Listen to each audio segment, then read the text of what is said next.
ഇന്ന് ഒരു യോഗത്തിൽ അദ്ദേഹം പറഞ്ഞിരിക്കുന്നത് ജമാഅത്ത് ഇസ്ലാമിയുമായി UDF കൂട്ടുകൂടുന്നു എന്നാണ്.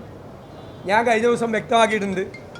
അവർ വെൽഫെയർ പാർട്ടി ഞങ്ങൾക്ക് പിന്തുണ പ്രഖ്യാപിച്ചു. ഞങ്ങൾ ആ പിന്തുണ സ്വീകരിച്ചു.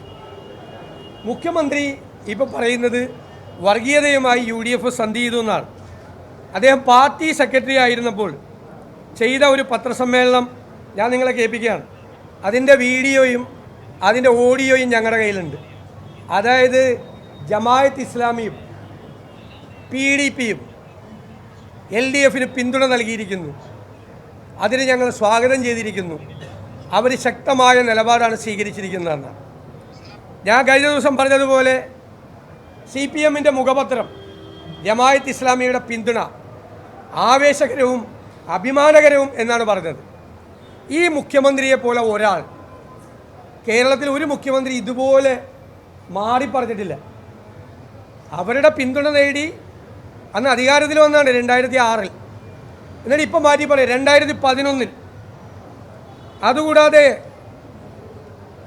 CPMൻ്റെ 2 MPമാർ തമിഴ്നാട്ടിൽ രണ്ടുപേരും ഇവരുടെ കൂടി പിന്തുണയോടുകൂടിയാണ് ജയിച്ചത്.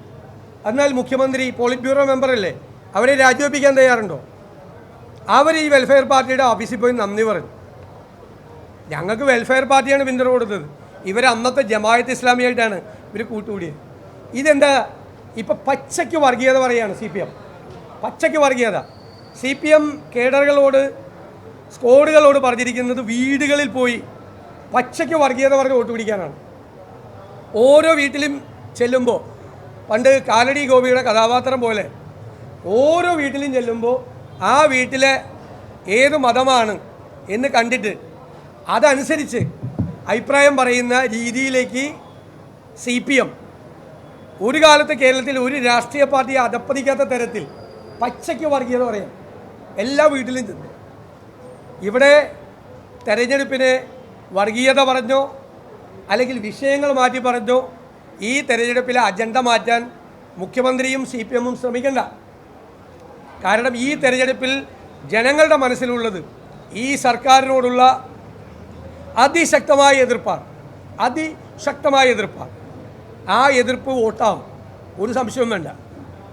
UDF നല്ല രീതിയിൽ തെരഞ്ഞെടുപ്പ് പ്രവർത്തനവുമായി മുന്നോട്ട് പോകുന്നു.